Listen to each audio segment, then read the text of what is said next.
Recording in progress. Hello everyone, great to be here. Welcome to another edition of the Results Podcast. I'm very privileged, very lucky and really excited today to say hello to Abi Selby. Abi and I have just worked out that we've known each other 24 years, which clearly we must have been incredibly young when we first met, Abi. I don't know. Very young. It feels like it. It feels like it, honestly. Now, when we first did meet, interestingly, how we met was Abi came to an interview. I was looking to recruit a marketing person to be part of my team. We went through a selection process, and I've got to say that she stood out almost like a sore thumb in a good way, not in a bad way. She was great. She really was, and I know I'm embarrassing her here, but she got a very, very smart marketing head. Now, we offered her the job, but unfortunately she wasn't able to accept it. But lucky for her that she didn't, because she went on to achieve, well, what I can only describe as huge success in her business. So welcome, Abi. It's great to have you here. Thank you ever so much. I know it's been, your time's very precious with family and business and so on and so forth. So, really, thank you ever so much for being here. And I'm really looking forward to sharing your story. Do you want to kick off by just giving people an overview of what you did from then, really, up to where you are right now in terms of your business and what you've achieved? Yeah, I'd love to. Thank you, Stephen. Thank you for having me on today. It's as you said, a lot's happened in 24 years, and yet we've managed to keep in touch, which is just the best news ever. So thank you. So yeah, I guess it's been quite a journey, and I guess for somebody who grew up in a very small, sleepy seaside town in Devon to where we are today, it's been one hell of a journey, and one that has taken great determination and focus, but also great belief. So after I met with you, I then got a job locally for a collection of hotels in Newbury in Berkshire, which is where I'm from. It was the Peter Michael collection, which is Donington Valley Hotel and Spa, and the Vineyard at Stockcross. And I had a wonderful time there as kind of sales and marketing manager. And it was really while I was at the hotels that we built a £6 million spa at Donington. And if you think this was kind of 23, 24 years ago, actually spa wasn't anywhere near, or certainly well-being and wellness weren't where it is now. No. But we started to build the spa, and it was fantastic watching that progress and the process as it went from first spade in the ground to opening a brand new spa. And I was managing the third-party relationships at the time with kind of existing what we class as OTAs, which are essentially kind of third-party spa partners at the time, to help promote the spas both at Donington and at the Vineyard. And there was only a couple, really. There was only really two that I was working with. And I guess I kind of got a feel for what was needed. At the time, not only were we building a spa, but every other kind of hotel in the country was talking about spa, and spa started to kind of come through in the press a bit more. Mental health started to be a bit more kind of prevalent in conversation. And really, I guess it was during my time there that I realised that perhaps there needed to be a different lens on how we were looking at wellness, and how I almost wanted to create a bit of a community around the fact that wellness was more than just beauty. Because essentially what I researched and what I found out during my time at Donington was that kind of spa was very much seen as hair and nails, was very beauty focused. And actually what I was seeing firsthand when I was working at Donington was that actually it was completely different. Yes, beauty is absolutely part of spa, but it's certainly not the bit that I felt really kind of had the value. So I kind of got thinking, and while we were there, I hosted a fam trip for a golf company, and it was that evening that I met my now business partners, Ross Marshall and Andrew Harding, who had recently founded Your Golf Travel, and I kind of got talking to them about how I guess saw the vision of spa and wellbeing quite differently to how I was seeing it being presented in the marketing world, and had this vision. And anyway, we kind of had a few drinks and played a few games. And the next morning, I kind of put my thoughts down on paper and followed up with them shortly after. We got chatting, and over the kind of the next 18 months, it became quite apparent that I'd perhaps fallen upon an idea that was quite useful and quite valuable. So the guys very kindly said, look, we've got some spare desks at the back of the office. Why don't you come on board and do something with this spabreaks.com? Got hold of the domain for not very much money, which is amazing at the time. And it was something that really, really excited me. So I left Donington in the Vineyard, started my own PR agency for a couple of years, because before I launched the business, I wanted to kind of get under the skin of what it was really from a marketing and a commercial point of view that the spas and the hospitality world needed. Because as I'm sure many people will be aware, there is always this kind of, clash between hotels and hospitality needing third parties to be able to promote them, because there's a commission and there's a cost and everything else that's attached to that. So I wanted to really give some thought to what kind of marketing partner I needed to create in spabreaks.com for it to be a complementary offering, rather than something that constantly butted up against kind of the general managers of the hotel world not wanting to kind of get involved. And so I spent a couple of years doing that. And then in January 2008, I had my first child. And 6 weeks later, I launched spabreaks.com. Oh, wow. Because that's what everyone does. That's right? what you do, isn't it? Yeah. Have a baby and then launch a business. Start a business. No problem. Absolutely. So no problem. Fantastic. Easy. Crazy. I didn't realise that. So he was very young, and I would commute up to London 4 days a week. And I started with 2 placement students who were needing to obviously work in a business for a year out of university. And I worked, we started the site with 26 spas that I'd kind of worked in and worked within my PR agency that I was able to start with. Yeah. And I guess in the first year we turned over £250,000, and it was probably at the end of that first year that I thought, actually, you know what, there is a real massive opportunity here. People want to be able to escape. They want to be able to relax with loved ones. They want to be able to get away from the everyday. And it really was that nucleus of community and all coming together for kind of like a common goal that really started the business. And that was 15 years ago this March. Yeah. So, it's gone quickly. and the business now is obviously much, much bigger and incredibly successful, yeah? Yeah, so luckily I have an incredible team, and I think really the team has been at the heart of everything we've done for the last 15 years. That we're now a team of 70. We will turn over in excess of 30 million this year. And last year we sent over 250,000 passengers and customers to spas for over 500 spas in the UK and Ireland. So it's we had 11 million unique users come to the website, and it's I guess it is a phenomenal business in that it changes people's lives. And I think in its most superficial, yes, we're a booking agent, and yes, this machine kind of works really nicely. The team know what they're doing. I'll talk about a bit later about the transition between offline and online bookings and consumer behaviour, but ultimately we send people to spas every day.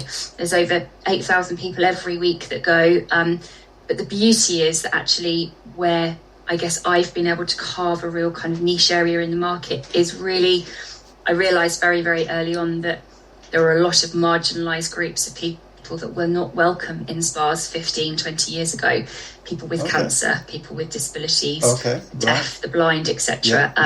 The spa was seen as a very elite area where people went with lots of money and lots of time, and we've been able to open those groups up, which is probably my biggest achievement. Great. Okay, that's fantastic. So you've not done too bad then, have you? Let's face it. Not done too bad. It's all right. Not done too bad. It's ticking along. Yeah. That's good to hear. I mean, joking aside, you've done it absolutely incredible, I think. And I loved when you were talking about, how it's not, okay, it's, the money's fantastic and it's great turnover and stuff. But also, clearly, a part of what you're about is changing perceptions and changing lifestyles, really, of people that, people who would probably 20 odd years ago have never gone to a spa are now going to spas and enjoying them and, relaxing and, doing everybody. I mean, you hear so much these days, don't you, about mental health and, and physical, obviously physical health within that as well. And, so it's great that, an organisation like you is helping people with that to some extent, certainly. It's really important. And I think it's, as we all become under great pressure, and obviously COVID in the last 3 years has put an emotional strain on everybody, financial, economic, everybody is under a great deal of pressure. And sure. What's beautiful about what kind of our product is that there is a reason for everybody to need to go and escape. And, yes. And I truly believe that there are very, very few places in the world these days that we get to lock our phone away in a locker and all wear the same clothes, because when do you get to do that? Yeah, I hadn't thought of that. You genuinely don't. No. Whether you're with your husband, your mum, your partner, your girlfriends, whoever, your daughter, there is very, very, very few occasions no in TV this world there, where you can no TV, no nothing. So you are sat all in an environment that is nurturing, it's warm, it smells beautiful, it feels lovely, you're comfortable, you're all wearing the same thing, so you've all got a white robe on, so there's no differentiation around culture, background, sex, nothing. It's purely... and it is the most powerful of experience when you can actually reconnect on a deeper level than just, I've got whatever to it may be. I'm convinced. I'm sold. I've got to go for a spa break. I can recommend a few, Steve. Yeah. You'll have to. Right. So let's get into the nitty gritty. I'm going to start on a positive note. What are the top 3 things that you did that enabled you to grow such a fantastic business? What would you, looking back, what were the 3 big decisions that you made that really, I don't know, if there were 3 big decisions that really catapulted you forward? I think deciding who your team is going to be is absolutely the fundamental one. I don't come from a massively educated background. I really don't. It's everything I have in me is probably just a kind of an intuition around relationships and people and communication. So actually surrounding myself with people that are much better than me at their kind of specialist area was really, really key. And I've moved my offices from Central London 7 years ago down to Brighton. And a lot of my team came with me. So actually I think choosing the right people initially and then making those people feel like they're part of the journey is really important. And they're still with me. So every day I thank my lucky stars. That says something, doesn't it, about the business and about you, to be honest. Yeah. Well, I think we all just believe, we have that shared belief of where we're going and why we're doing it. And when you're changing people's lives for the better, it's a good thing, right? Yeah. So that was a big one. The second one was choosing your business model to ensure that your cash flow is in a really nice, healthy position. So we obviously have a really good, healthy cash flow because of our business model. So making sure that the cash works and that the flow of money works around the business is a really big one for me. When we didn't have a huge amount to invest in, it's still owned by the 3 of us, so it's not, we don't have investment, we have never had investment, and therefore to get to where we are is pretty impressive. It is. And then probably the third one is a more recent one around listening to what your customers really want. Okay. So I still receive every single booking and purchase that comes through my business on a daily basis into my inbox. Oh, so wow. every day without fail, we had over 800 individual bookings on Christmas Eve, for example, of last year, and I get to see every single one of them. So I know what people are buying, I know what people want, I know where they're booking, how they're booking, what packages they're booking. If somebody emails in complaining that, I don't know, we sent them somewhere and they didn't have a winch into the pool because they couldn't get into the pool, or that they were disabled and they made to feel uncomfortable, or whatever it is, I have visibility of all of it. And our business has been built on the fact that we listen to our customers. And probably our biggest shift in the last 2-3 years is the fact that pre-COVID, we were about 20% of all of the bookings we made were made online, and the rest were done through a call centre. Yeah. And now post-COVID, 92% of all of our bookings are made online, and only 8% are made through the call centre. Yeah. Wow. So I think that does show that shift how the world has changed, digital, and how the world is changing, and how you have to listen, and how you have to move with the times, because if you don't, you get left behind. So if you'd have stayed as you were, you probably wouldn't have got to the level that you've got to.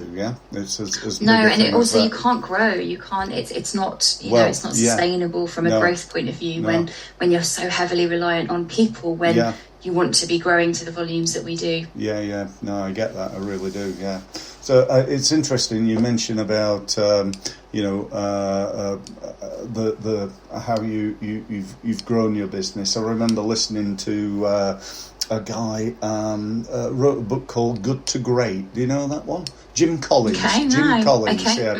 And he talks about getting the right people on the bus. You know, it's like a 7-step process to go from a good business to a great business. And he said one of the keys is getting the right people on the bus. And I think it's so true. I always remember my dad, actually, who knows nothing about business. He was a joiner, and he said to me that when you're in business, I was thinking of starting, and it's 27. I've been 27 years now, and he said to me, you're only as good as the people who work for you. And I think that's so true. It really is. And I've got to say, I, like you, I've been very lucky. I've had people. A lot of the people who've worked for me for many, many years, and that's always really nice. The biggest compliment, isn't it? Yeah, I think it is. Yeah. So on the flip side, then, no doubt you've had some ups and downs. So what are for people listening more? I think what are the mistakes that you think you've made? The challenges you've overcome. 2 or 3 of those would be really interesting to know. Not so easy. I guess I don't feel like I've made any mistakes, actually. I think I'm brave enough to say that I don't regret anything, and I don't think I've made any mistakes. There are definitely things I would have done differently. Yeah. But I also believe that the more human and the more relatable you can be in business, the better. Yes. Because actually we're all human, and we all make mistakes. And if COVID taught me nothing, it was that, COVID taught me anything, it was that actually you can never take for granted anything. So on March the 20th, 2020, 2020, I had a business that was heading for a record year.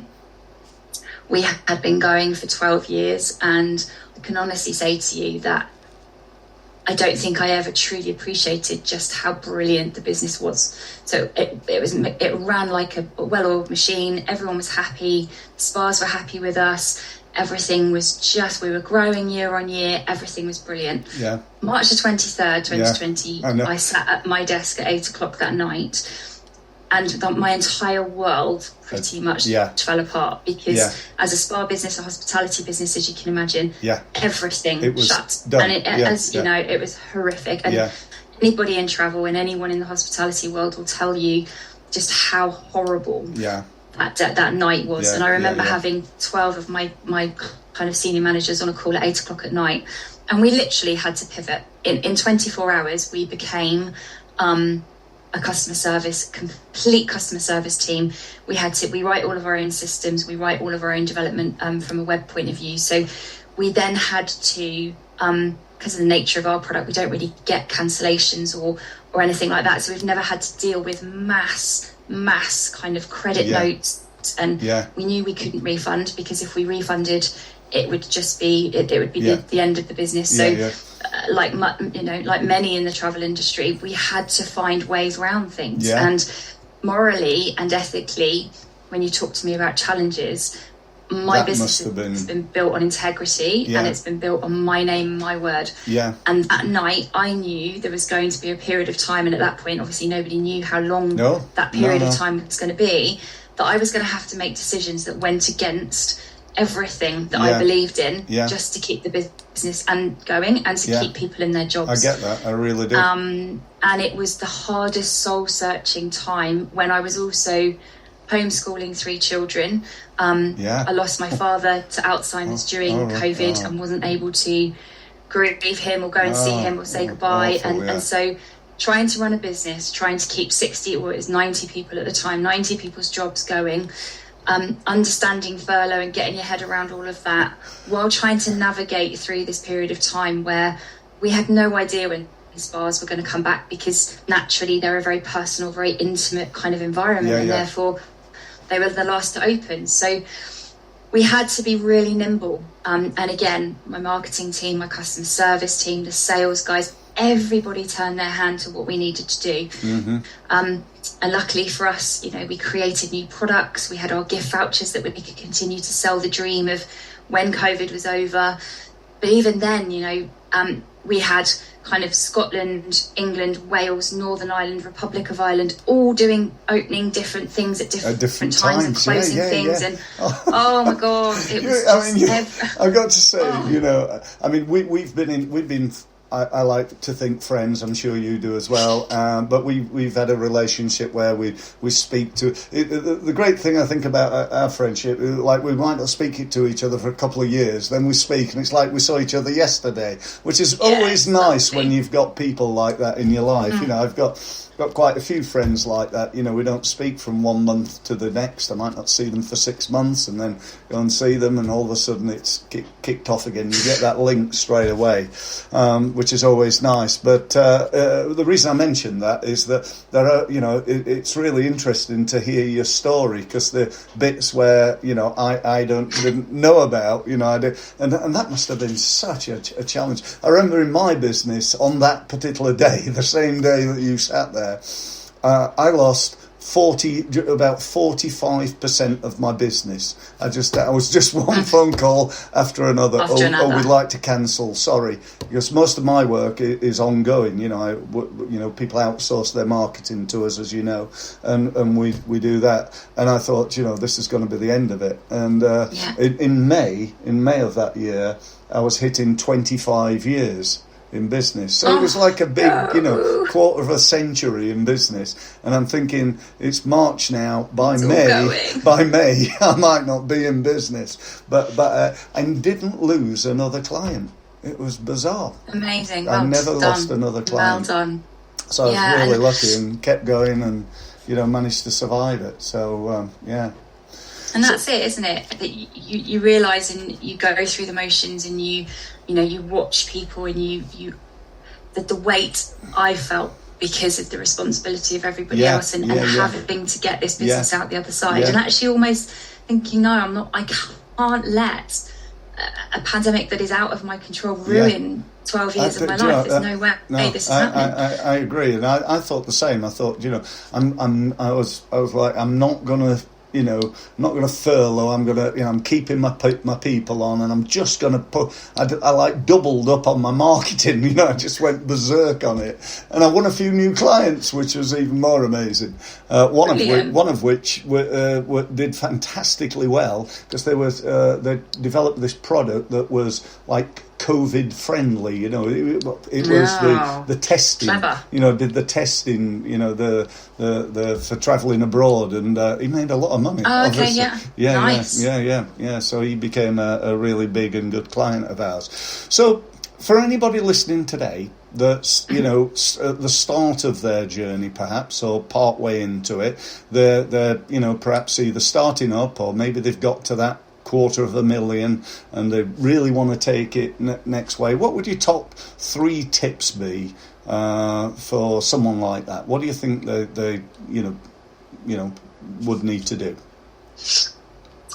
So the first one is a personal thing, and that is surround yourself with cheerleaders. With the right people. Just have those people that it doesn't matter how low you're feeling or how you don't think you can do something, they are going to make you feel like you can take on the world, because actually it's those people that you really need. And if you can have enough of those around you, you can get through all the dark days and the difficult bits. So it's people firstly, surround yourself by the best people. Secondly, don't be scared to ask for advice and help. I think particularly as a woman, we are not particularly good at asking for help and knowing when to say, actually, you know what, I really need a hand here, I can't do it. Whether that's juggling, being a mum and working, whether that's purely work or whether that's purely family, there are going to be times when those two things, work and family, have to take priority. You can't always do both, and therefore asking for help is massively important. It's impossible, isn't it, to be an expert in everything in business. You just can't be, There aren't enough hours either in the day to be able to do everything you need to do. You can be a generalist, which is great, but actually you need specialists. And there are, again, as a woman and as somebody who I've personally struggled to, I guess, relinquish enough control to be able to say, no, this person is much better at this than me, and I'm going to just let them crack on, because empowering people is the best part of my job. So I now am privileged enough to be able to have a whole team of 60 people that I can empower every day to be the best they can be. And I don't think there's a better feeling in the world in business, if I'm honest. I agree. So that would be the second bit. And the third bit is celebrate small wins, because if March the 23rd 2020 taught me something, it was that we're in this kind of robot every day, got to get through this week, got to get through next month, got to focus on Valentine's, I was constantly always thinking 3, 4, 5 months ahead, but not many times had I sat back and thought, actually, you know what, this week we've achieved this, or this month we've hit this number, and let's celebrate and let's really, really appreciate what we're doing, because it's all too easily taken away. So just make sure that you're celebrating those small wins as well. Brilliant. Well, I'd love to carry on talking, to go on forever, but sadly we ran out of time. Don't want to take too much of your time. Again, just, thank you ever so much. I really appreciate it. And if people want to book a spa, where do they go, Abi? Absolutely. So we would love to help you. It's just spabreaks.com, and you will find over 500 spas all over the UK and Ireland at different budgets. I promise you, I'm going to use your website and I'm going to book a spa. You'll have to tell me afterwards where I should be going. So that would be really good. Thanks for having me. It's been lovely. Thank you ever so much again. Thank you everybody for listening. I hope you found it value. I'm sure you did. And as ever, it's all about, working on improving your results, making sure that you take action. You've listened to somebody talking about how they built their business. I'm sure there were many tips there that you could use in your business. So please take action and do so. And I look forward to speaking to you again on the Results Mastery podcast. Thank you very much for listening. Recording stopped.